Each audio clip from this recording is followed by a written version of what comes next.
Welcome, everybody. This is part two of the Growing Stronger, Healthier, and Smarter Through COVID-19 series with myself and Dr. Ruthie Harper, who has taken the time to join us today.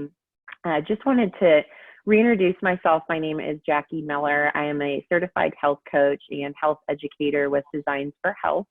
We're a clinician-only nutraceutical company, and we've been very lucky to partner with Dr. Harper for many years now. And we wanted to put this series together for both her patients, but the public at large, hopefully just to give you guys more resources and knowledge to really empower yourself during this time, but also extending beyond this time to make better choices for your health and learn about just how very simple lifestyle choices can impact you on a very large level. So again, this is part 2 of 3. We're going to have one more coming after today's series. And if you didn't catch the first recording that we did, it was highly educational and we got very positive feedback on it. And I know that recording is on Dr. Harper's Facebook page, so you can land there to check it out. And we hope this really serves you today. So I'm going to go ahead and turn it over to Dr. Harper if you want to say hello, and then we'll turn our screen share off so that you guys can see our presentation.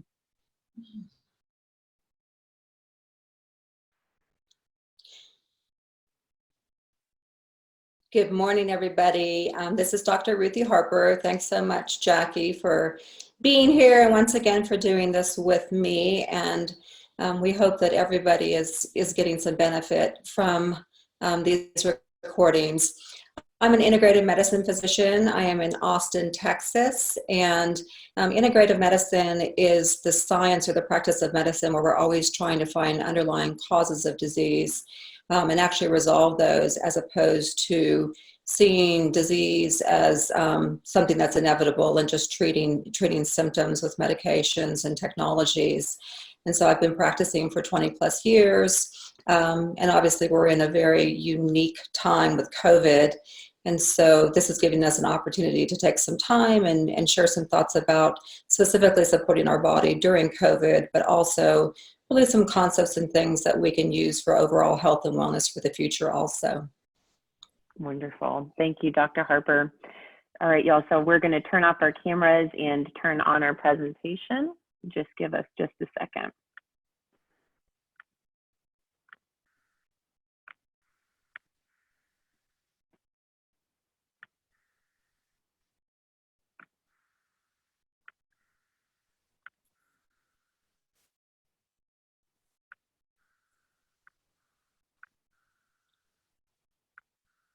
All right, so Dr. Harper is just going to lead us through a little bit of a check-in as we get started here.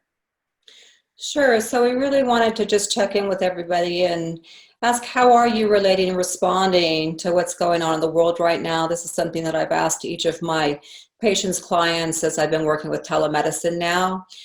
We've all been sheltering in place now for several weeks, and it's a different time. It's a challenge. Some of us are finding peace. Some of us are feeling restless. Some of us are learning new habits. And I know I've really talked a lot with my patients about technology and what I call technology distraction, because right now we've got time, we're wondering what's going on. It's very easy to be attached to our phones, to our computers, to the television.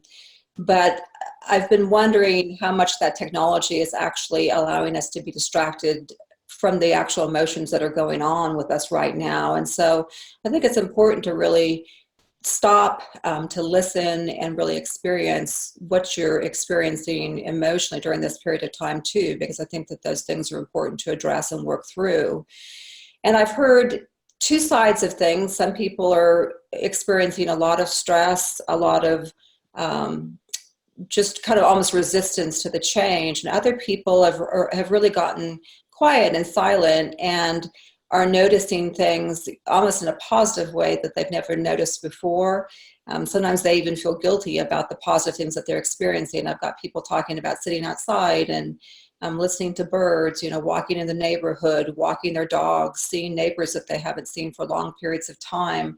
sitting on porches and communicating in their neighborhoods. And so, what we know is that this is an incredibly challenging time, but it's also a time of opportunity where we can really learn about ourselves and reconnect with some things that are really basic and positive to our overall health and well-being. And so I think it's important just to kind of process through what you felt, what you experienced from the last webinar. If you haven't watched it, there was some really great information there, as Jackie mentioned. And just as a reminder, one of the key concepts of that webinar was the fact that we really are more in control than we know. And so, certainly with COVID-19, there's a lot of things that are out of control. There's a lot of things in the world in general that are out of control. But the thing that we really can control is ourselves, how we respond to this, our own health, our own wellness, our exercise, our habits. And so we really are in more control than we maybe thought we were even prior to COVID-19 happening. And so the goal today is really just to continue along this path of looking at lifestyle or integrative medicine, looking at how we can be healthier, have a more robust immune system, and come out of this entire experience with some really positive, beneficial things that allow us not only to have a strong immune system, but really to build a resilient, strong body for now and for the future. Awesome. Thank you, Dr. Harper.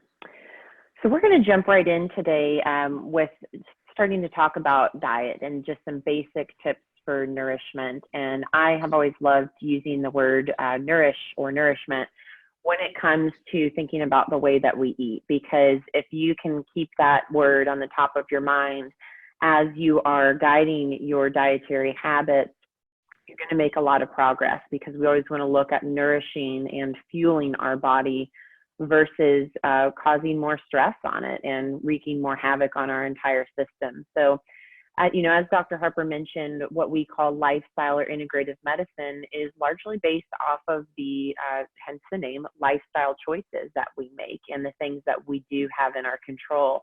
And we have in full control the decisions that we make to eat and the things that we put in our body. So we just wanted to give you guys some quick takeaways. This is something that we could talk at length about and spend a ton of time on, but we wanted to give you all the top line things, the most important things to know, again, not just during this time as it relates to bolstering the immune system, but far beyond this. And how do we create a body that thrives and feels really good? And how do we feel good in our own skin? And a big part of that is making the right choices surrounding the foods that we eat. So the most kind of basic, suggestion is using and consuming real foods. So these are foods that, nature intended us to eat. You can think of it as kind of what we would call a primal eating pattern. So foods that were available hundreds of years ago that our ancestors ate. And those are in comparison to what we call SAD, the standard American diet. And unfortunately, the standard American diet does focus more on heavily processed foods, foods that contain shelf-stable fats that cause a lot of inflammation, that are high in sugar.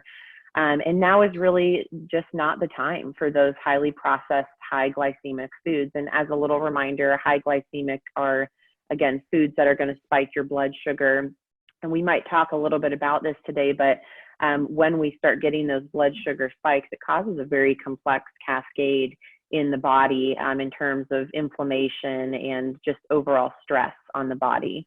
So we're really looking at using food as fuel and not comfort right now, but comfort might be what you're, gravitating towards, because this can be a stressful time. And when we're under stress, we tend to crave foods that are higher in fat or sugar. But again, going back to that idea of empowering yourself, you want to empower yourself to stick to these real foods, these foods that, again, don't have an ingredient list, that have been around for hundreds and hundreds of years. I like the analogy of foods that came from a plant, not made in a plant. So we're eating, again, a lot of what Dr. Mark Hyman calls food-like substances these days, and now is just not the time for those. So with any eating pattern that we adopt or start to implement, the goal is a couple different things when we're looking at supporting the body overall. We want to support the immune system. We want to build our antioxidant status. And if you were on our last call, we did talk quite a bit about antioxidants and free radicals. And antioxidants are what combat those free radicals that cause stress and damage in the body. So we want a diet that's really rich in antioxidants. We want it to combat inflammation, support our gut microbiome. This is our largest immune organ, and support glycemic stability. So pouring the foundation for a very well-regulated blood sugar throughout the day. So some of the things some of the ways that we do that, I should say, are avoiding certain foods that work against all of those goals that I just touched on. And those foods are going to be first and foremost sugar. Sugar is highly inflammatory in the body. In addition to causing those blood sugar spikes, that's kind of a no-brainer. But sugar also causes a lot of distress in the brain because it does create this negative feedback loop where once we have sugar, that causes an increase in certain brain chemicals, serotonin and dopamine, that make us feel, kind of warm and fuzzy and happy. And that's kind of the problem with sugar, is that we get this initial really good feeling when we eat it, but then we crave that feeling. And so we crave sugar more and more.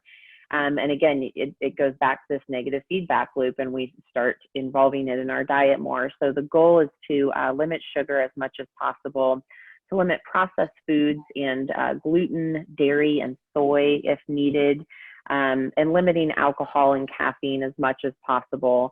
And the reason why we do that is, all these foods listed in this avoid segment are foods that are going the opposite direction of these goals that we talked about, supporting the immunity.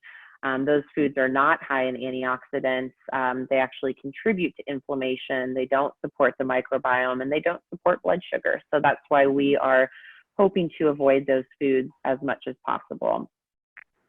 We also want to look at keeping our macronutrients balanced during this time. And macronutrients is a very fancy word for proteins, fats, and carbs. And those are the way that we categorize the different types of calories or the energy that we're taking in from our food. So we just want to point out that now is really not a great time to try a new extreme diet that might shock your body.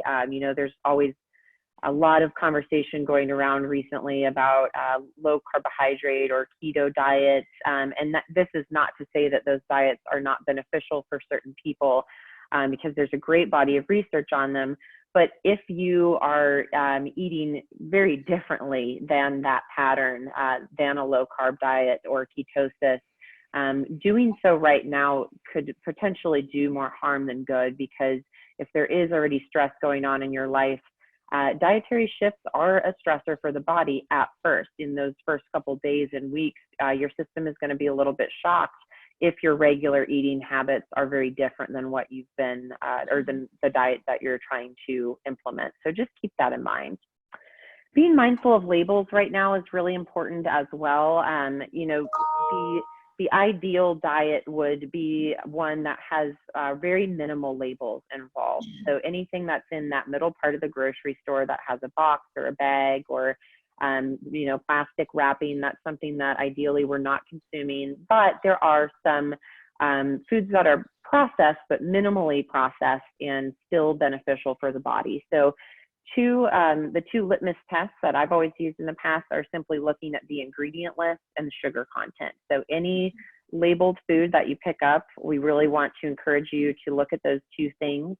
On the ingredient list, it should be ingredients you can pronounce, that you're familiar with, and ideally less than 6 to 8 ingredients, the less the better. So keeping that in mind.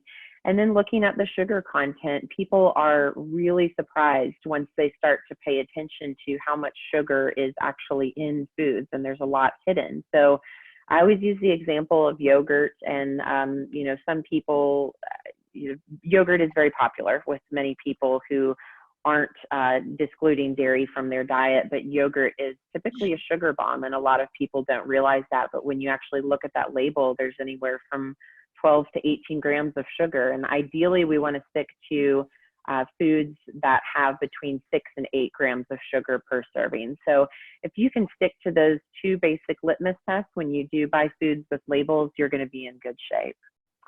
Hydration is another key here. There's a lot of guidelines for how much clean water you should be drinking daily, but it varies person to person. And so I think the easiest way of gauging how well hydrated you are is just looking at the color of your urine. It should be a light lemonade color throughout the day. You might want to stop liquid intake a couple hours before bed if you struggle with nocturia.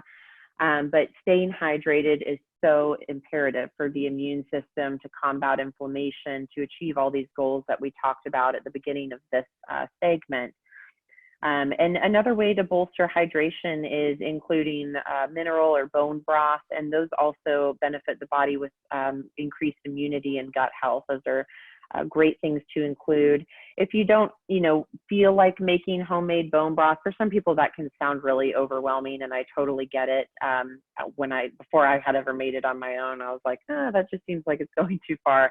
It's actually very easy. You can find a lot of recipes, but if you don't feel like doing it, a brand that I love in the store is called Bonafide. It's in the frozen food section, and Bonafide is actually based out of Austin, Texas. They're local here, so that's a great one that I highly recommend checking out.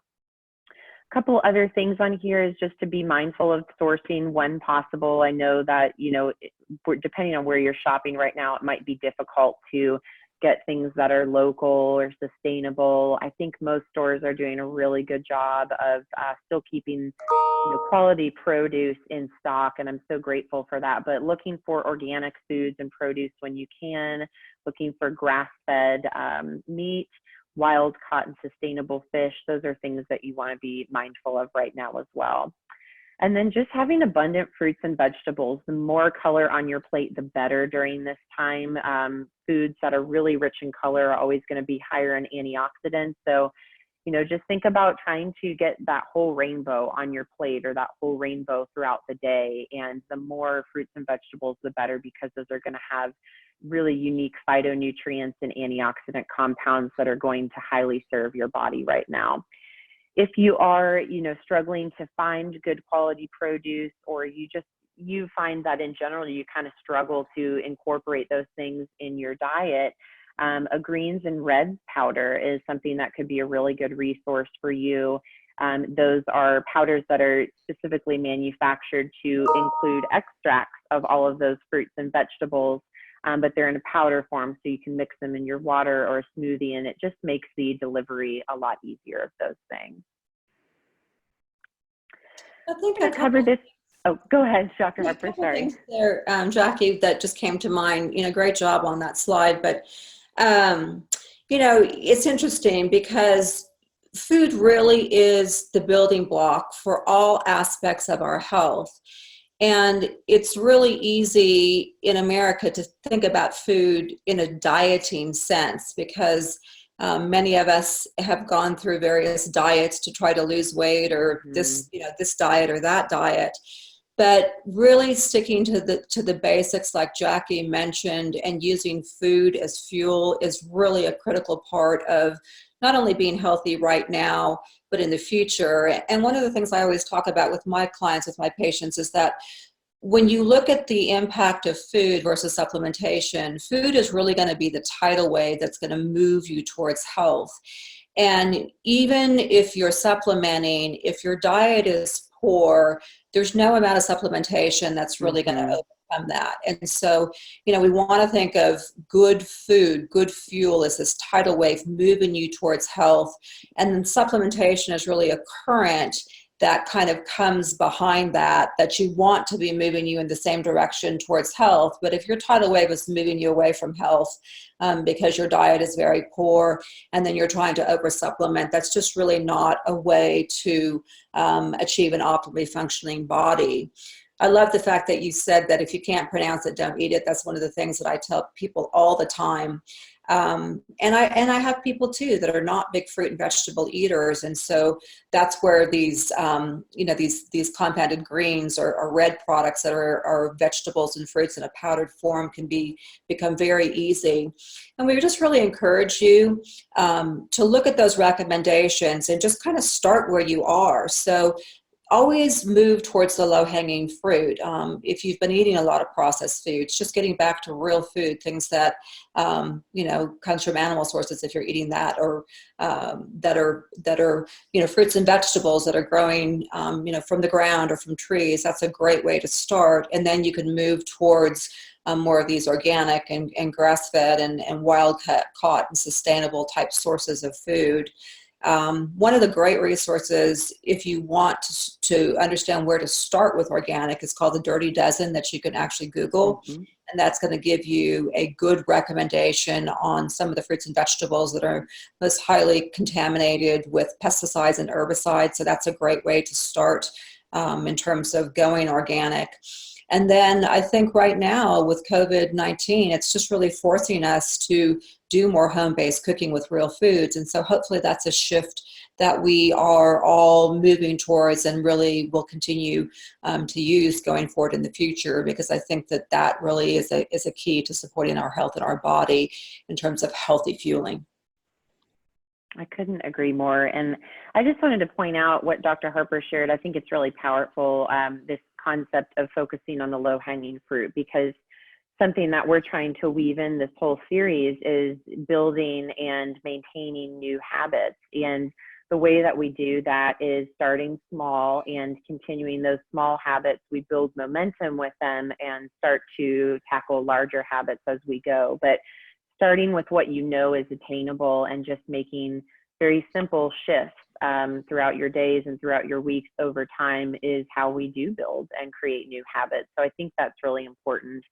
And tying right into this slide, as Dr. Harper mentioned, you can't out supplement a poor diet. And I have also been saying that for years to my clients, that there is no magic supplement, and we can take all the supplements in the world, but if we're not implementing this lifestyle medicine that we're talking about today, the supplements are only going to go so far. So if you were with us on the first session, we did talk about some key micronutrients and minerals and antioxidants for increasing immunity.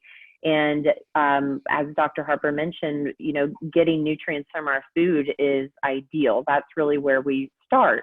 And so we did want to give you guys some food sources of where you can find those key immune boosting nutrients that we talked about. And I won't go through this at length, just for the sake of time, knowing that you guys do have this slide in the presentation, so you can take a pause in the presentation recording if you want to write any of these down or take some notes. But just very quickly as a refresher, some of the top immune boosting nutrients that we're hoping to get out of the diet would be things like zinc, vitamin D, vitamin C, vitamin A, omega-3s to support our that anti-inflammatory action that we touched on. So, again, things like vitamin D and omega-3 particularly can be somewhat challenging to get from foods. Those are great things to consider as supplements to complement the small amount of food sources that you may be getting. This is a really important time for amino acids. I do want to highlight that. And I have dug in myself over the last couple of months just to the research on adequate protein intake specifically for women. And I think this is where a lot of people do miss the mark. If we're not really paying attention and we're not keeping track of exactly how much protein we're eating, it's pretty safe to say that we can undereat pretty easily, undereat protein. So amino acids are the building blocks of protein, and they're really what regenerate our system and help us rebuild and repair. And so making sure that we have adequate amino acids through food sources and also through things like a clean protein powder. I'm a big advocate for protein supplementation. And that's not because we all need to look like bodybuilders or anything. But over time, amino acids do start to decrease, and they play such a vital role. Another thing they play such a vital role in is our mental health, because they are the precursors for many of our neurotransmitters. And so if we're low on certain amino acids, it's very possible that we can be low on our very important neurotransmitters like serotonin and GABA and dopamine, and these things that keep us in a steady and calm, happy emotional state. So I just wanted to provide that quick extra note on amino acids, because those have been just kind of top of mind for me. But just finishing up here, antioxidants, I mentioned before that anything with a deep color, whether that be purple, green, red, anything that's really vibrantly colored is going to have a great antioxidant capacity, as well as dark chocolate, anything over 70% cacao. And then we've got some really nice powerhouse herbs and foods that have been shown to have antiviral and anti-inflammatory activity on here: garlic, turmeric, ginger, things like that. So hopefully this is helpful. And again, if you guys want to take any notes on here, you can just reference this slide. I think, Jackie, too, I would really encourage people to look at that slide. What's been interesting for me is thinking about foods that I normally may not eat a lot of, but that slide reminds me of how those certain foods really will support our immunity. And I've gone to some of those foods because I like them, but I just don't commonly think about them or shop for them. So I think that's a great slide to use as just kind of a guide or reminder of foods that you may not normally have in your diet or have in your fueling food programs. And also just to really be honest with yourself, if you see foods in a particular nutrient category that you just don't like, then that may be a real opportunity to supplement in those particular areas, because you know that you're not going to get a lot of those nutrients from a food source because you just don't eat it. Yeah, absolutely. So let's talk a little bit about hormones. This is an area that I really work extensively with in my practice. And we deal with all the hormones that are present in the body. So we're working with thyroid hormones, we're working with reproductive hormones, we're working with stress hormones. And I even think of vitamin D in the hormonal world because it comes from cholesterol, which is a precursor for all the other hormones, and then certainly melatonin, which is the hormone of sleep. And normally in my practice, we're using a very scientific approach to address where these hormones are. So we're measuring levels. We're making recommendations based on those levels. We're following hormonal levels through all stages of life. So young people, perimenopausal women, menopausal women, men throughout all stages of their life. There's a condition called andropause, which is the male kind of counterpart to andropause. But what we know is that hormones are really a critical part of keeping the body healthy, balanced, and communicating.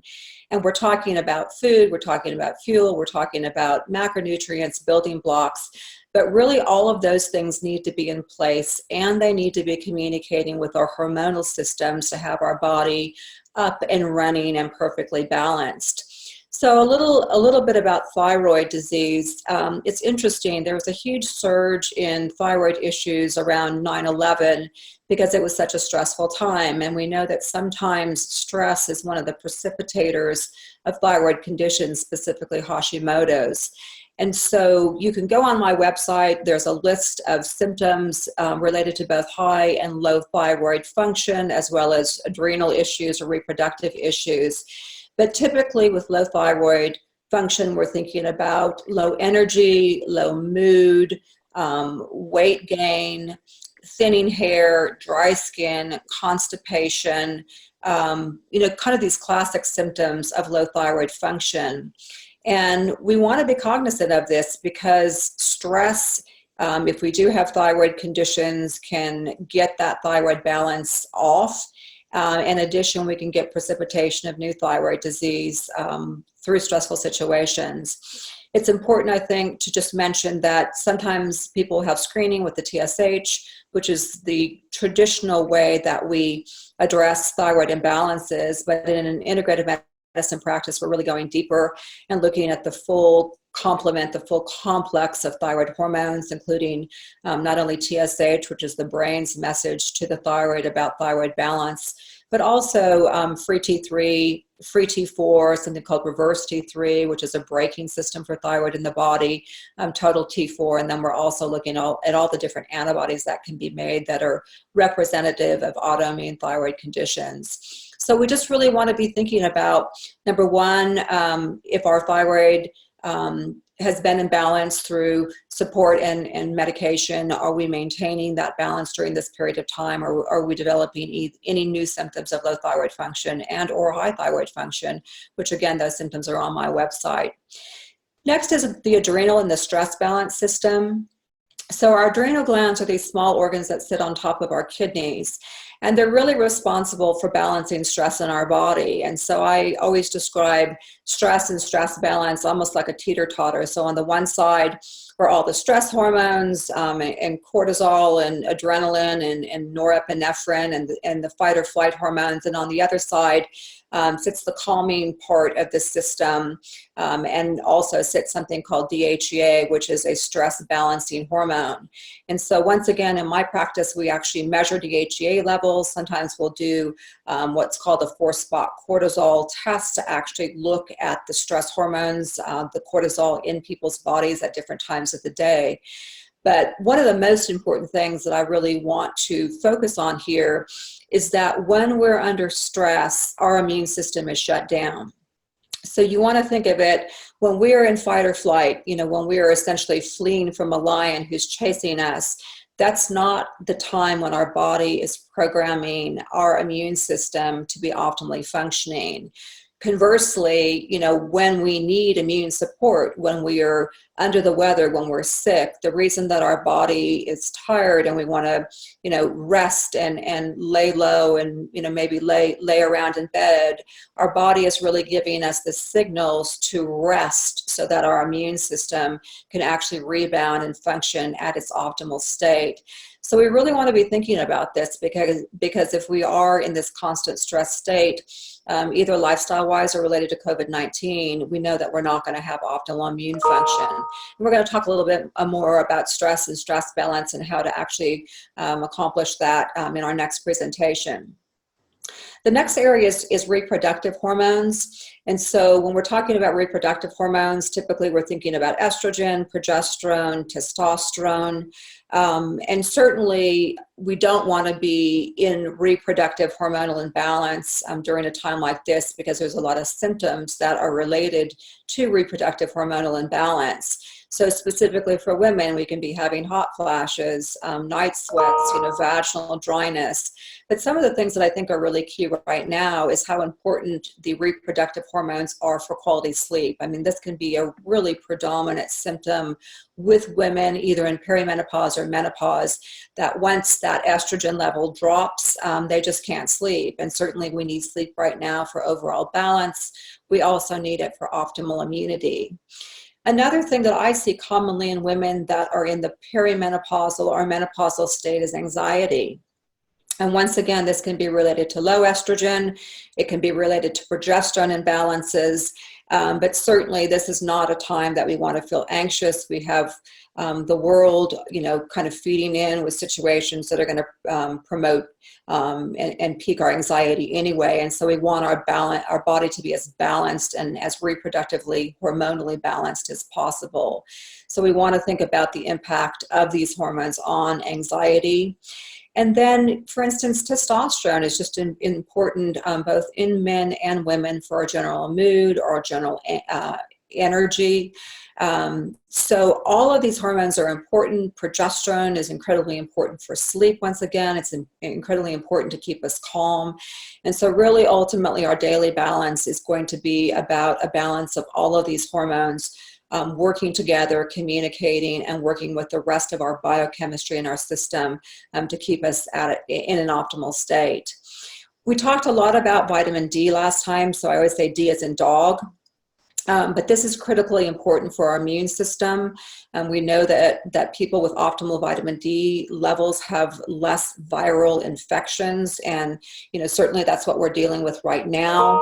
But the other thing about vitamin D is it's incredibly important for our general mood and energy. When people have low vitamin D levels, they can really feel blue and melancholy. And so bringing those levels up is an important thing to consider, just in terms of quality of life and how we, really how we approach each day and what our outlook is. And then lastly, melatonin, which is another hormone. We always think about melatonin in terms of quality of sleep.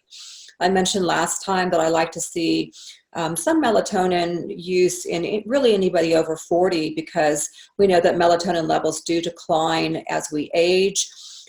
We think about melatonin as a sleep hormone, but it's also incredibly important for our immune system. And I think this has really been focused on because we know that children are tending to have less severe outcomes when exposed to the COVID virus, when becoming COVID-19 positive. And we think that that's because their melatonin levels are actually higher. And we see as we age and our melatonin levels decline, we see an increase in kind of the complications, morbidity, mortality, the negative impacts of COVID with people in terms of really how well they do if they're exposed to the virus. So hormonal balance, I really think, is a key for quality of life. And if it's something that you haven't considered before, it would be a great time to really begin to think about these things, because it's important now, but also for the future.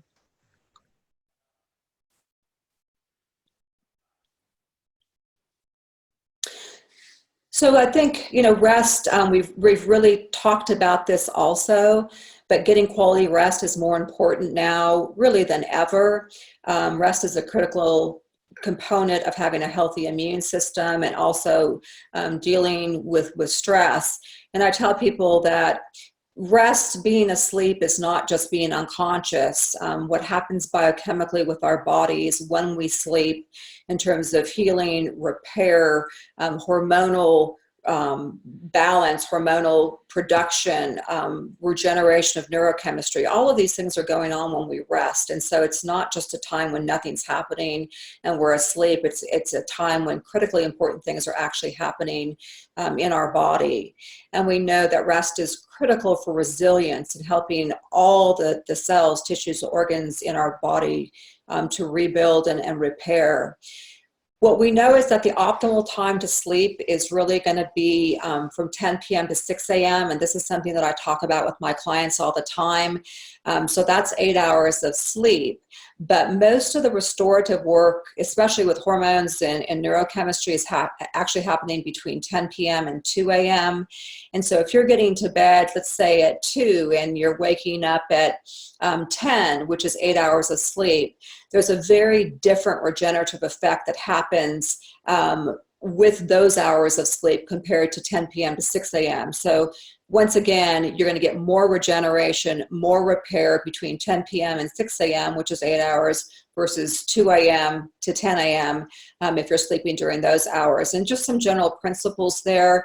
If we can really work with nature to go to bed, as soon as close to sundown as possible, and actually rise with the rising of the sun, that's really what our body wants. That's what's going to be not only about the quantity of sleep, but really creating quality sleep. And we really want to have both of those things. So some general sleep hygiene tips. If you can go to bed at basically the same time each day and wake up at the same time, creating those patterns is very important. Our body responds to patterning and habits, and if we keep those habits in line, we're going to be better off. If we can sleep in a cool, dark room, that's part of having optimal sleep hygiene. When you get up in the morning, what you want to do is get up and have that immediate bright light or sun exposure. I mean, so if you could get outside and take a brief walk first thing in the morning. There's actually, we rise, we have this cortisol surge in the morning. We're designed to have that surge. It wakes us up. And then if we can get some sunshine and move into our day with some healthy habits, we actually get a reduction in that cortisol over time, which is optimal for our body. And getting that sunlight early in the morning actually syncs our circadian rhythms, which is incredibly important for sleep. When we eat, if we can go ahead and finish dinner several hours before we actually lie down and rest. So once again, we don't want to be eating dinner at 10 or 11 and then going to bed. If we can finish dinner during the sunlight hours and then have this period of time before we lay down to rest where we have digestion and proper utilization of nutrients, that becomes incredibly important. And we've touched on electronic free periods of time, not being too attached or connected right now to technology. But a critical period of time to be technology free is really going to be before you go to bed. We know that blue light that's part of the screens of computers, phones, the television actually reduce melatonin production. There's some great resources there. For instance, Flux is a program that you can actually install on your computer that is essentially a blue light blocker. But we want to stay away from technology as much as possible, at least for 30 minutes before bedtime, because we want those melatonin levels to rise. We don't want a lot of light coming in, and that really sets us up for good quality sleep. Some people love to take a warm bath with Epsom salts as part of their sleep hygiene and bath ritual, and this is certainly a great time to do that. We're at home. Epsom salts are incredibly inexpensive. They're a great source of magnesium. So if that appeals to people, that's really wonderful. And a lot of times people find that a warm bath is really beneficial in terms of stress reduction. And then finally, there's really some important supplements that are critical and vital for sleep. And so we've talked about the natural production of melatonin in our body, how to get that with some of the recommendations up above. We've talked about taking a little bit of melatonin if you're over the age of 40. You really can adjust your dose. What I tell people is if they're taking a milligram or two, and they're sleeping well, great. If they're not, they can increase their dose of melatonin.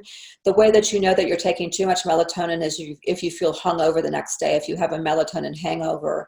And essentially what you'll feel like there is that you have almost Benadryl on board. It's hard to wake up, and then slowly as the morning progresses, you'll begin to awaken. If you're having a melatonin hangover, you want to go ahead and cut back on your dose. And then there's a lot of products in the marketplace that are melatonin plus products, and I have a lot of these in my practice. So it's going to be melatonin that has added ingredients or nutrients or herbs that are calming. So for instance, 5-HTP, which is a neurochemical which leads to serotonin production. Serotonin is one of the calming neurochemicals. GABA, which is again a neurochemical, and you can actually add these to your melatonin supplementation. And then there's a lot of calming herbs in the marketplace also that can either be taken separately or can be added to melatonin that will improve, again, not only the quantity of hours that you're sleeping, but the actual quality of your sleep. What we're really trying to get to here is stage 4 healing and reparative sleep. So again, a lot is happening during the sleeping hours in terms of restoration of your body, and you really want to tap in on that, certainly during this period of time, but this would be a great habit to develop and move forward in the future. Excellent. Thank you, Dr. Harper. So this last piece of lifestyle medicine that we're going to look at in today's series is one of our favorites, and it's movement. And it's interesting how we always say everything in the body is connected, and all of these things that we're talking about play off of one another, and they're all pretty equally important. So when we're looking at what we're eating, the way that we're resting, balancing our hormones, the way we're moving, all of these things work in synergy, and they create kind of this symphony of overall health. They also create a targeted strategy when all kind of cylinders are firing here. They're going to provide a lot of stress resilience as well. And in our last series, we're going to be talking about working with stress, but I just want to say that everything that we've covered today is going to be a really imperative part of that process as well. So movement is no exception to that. So we really just want to encourage you to see movement as medicine. This was a phrase that I learned about a couple years ago. And really all it means is starting to conceptualize, the level of importance of moving and moving frequently and getting quality movement the same way that we would place emphasis on taking a prescription. And we use that analogy not because we're, pro-prescription medications necessarily, but people look at their prescriptions as, a non-negotiable. They think, well, I have to take this every day. I have to do this to stay healthy. And so we want to encourage you to get in that mindset with movement, because movement can be just as powerful, and it is its own form of medicine. So now is a great time to be changing the way that you think about movement and changing your relationship to it, because we do have, a little bit more time right now, hopefully, to be implementing new habits and trying new things as it pertains to movement.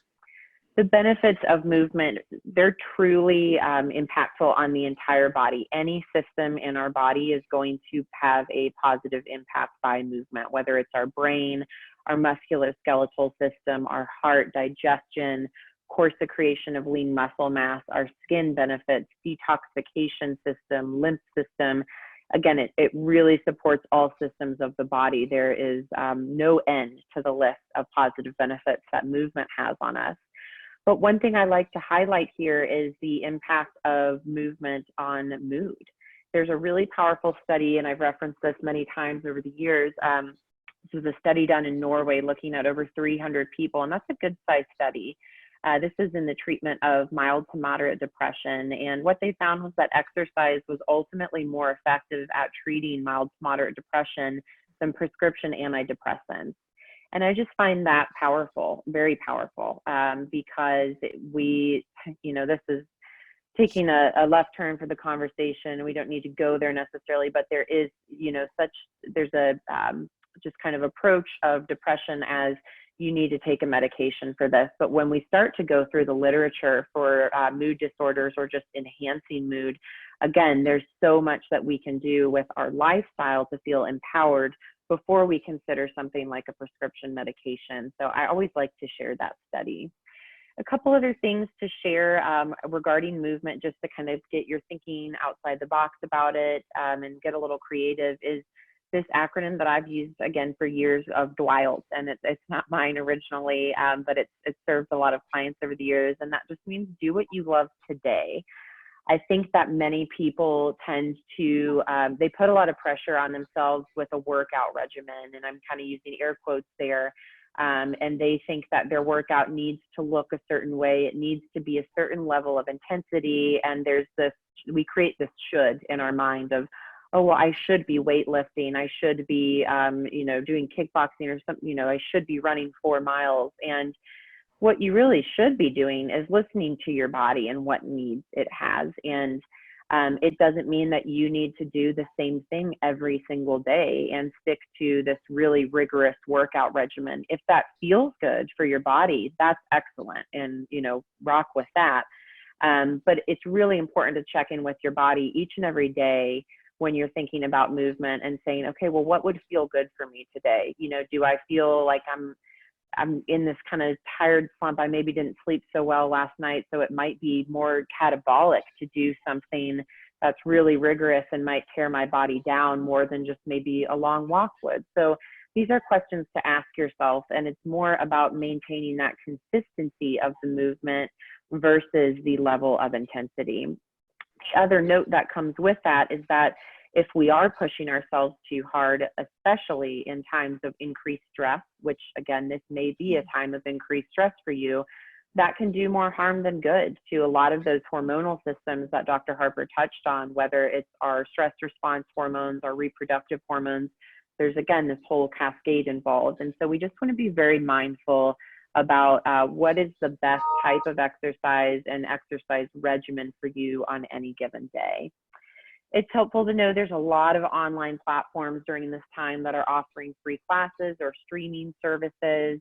Down Dog and Nike are some of Dr. Harper's favorites. And there's just, we're lucky in this age of technology. There's so many resources out there. So if you're wanting to try a new type of exercise, which I'm a big advocate for that, because, variety is the spice of life, right? And when we try new types of exercise that we're less familiar with, that actually sparks a whole, a domino effect in the brain of kind of excitement and, hey, we're learning something new, and it boosts certain neurotransmitters and mood. So again, there's a whole other benefit of that, but we really encourage you, try something new, check out some of these platforms, try a different type of exercise, and don't forget the power of long walks. I'm such an advocate for those, especially if you are somebody where maybe you have a good grip on where your hormone levels are, and you might be somebody who's depleted on cortisol or DHEA, and really working to restore your whole endocrine system. Long walks are a great option for those scenarios, because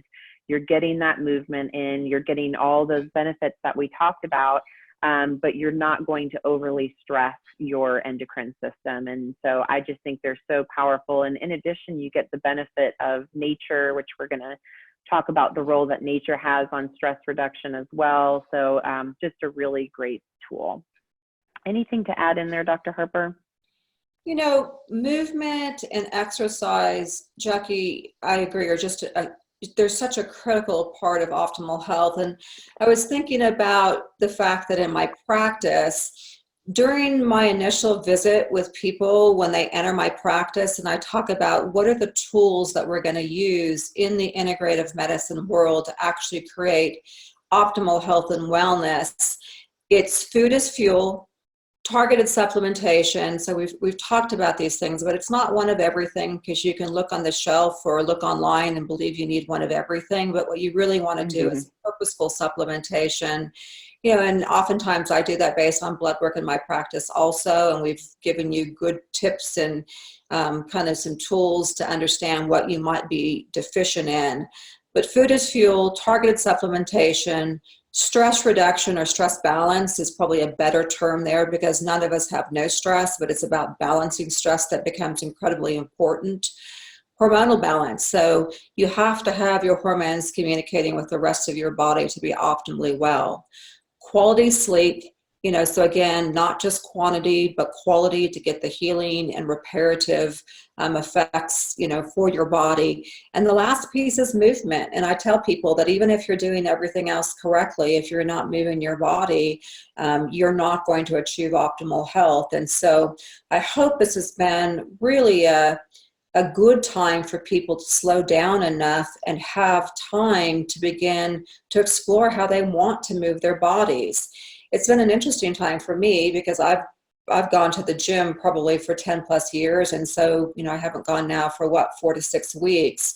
And so I've been doing more, you know, online or app-based workout programs at home. And it's been fun. It's something that I believe I'll actually continue going forward. As Jackie mentioned, I do like Down Dog. It's got some great varieties of yoga. And again, if you're feeling very stressed, if you're very depleted, the thing that you may want to go to right now is just restorative yoga or these walks outside. But Down Dog also has a app for high intensity interval training. So for people that are more fit, that can be a great thing to do at home. And I did that the other day, and I actually became, you know, breathless and sweaty at home. So that was kind of fun and exciting. And I know that Nike is offering some great programs too.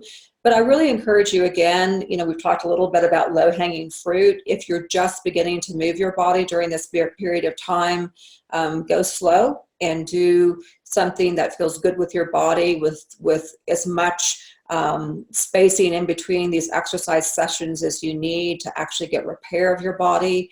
And the last thing that you want to do right now is develop an injury by beginning to exercise too vigorously. And again, you know, it's been really fun. I've seen so many people out on long walks, which is just an incredible way to move our body. Sunshine is important, again, for circadian rhythms, for light, for vitamin D. So even just taking a simple walk is wonderful, and especially, you know, first thing in the morning or after meals. Excellent. Okay, everybody, that is where we're going to wrap up today. As a reminder, we have our final session coming out to you soon on doing a little bit deeper dive of stress. And Dr. Harper gave us a great overview of that already today, but we're going to continue to dig into the stress response system and how to work with stress in an intelligent way, because as Dr. Harper mentioned, none of us are without stress. So it really comes down to just how we're relating to it. What is our you know, custom approach for how we're handling stress? We're going to talk about managing media intake, which is a big priority right now, strengthening relationships and the importance of connective time, and ultimately just sustaining your habits and continuing to empower yourself throughout this time and beyond of keeping these habits going in your everyday life. Anything else to add in, Dr. Harper, before we sign off? That's it. Thanks again, Jackie, for putting this all together. We hope you all are staying well and staying safe. If you have questions, you know, feel free to to email those to us. I don't think we put the email on here, but we really encourage you. Oh, there we go. But if Here we there's go. Sorry. yeah, if there's things that you want to know, if there's questions that you have, we learn about what's important for you to get support and understanding about by actually asking those questions. So feel free to email those questions, and everybody stay safe, and we'll talk to you next time. All right. Thank you all.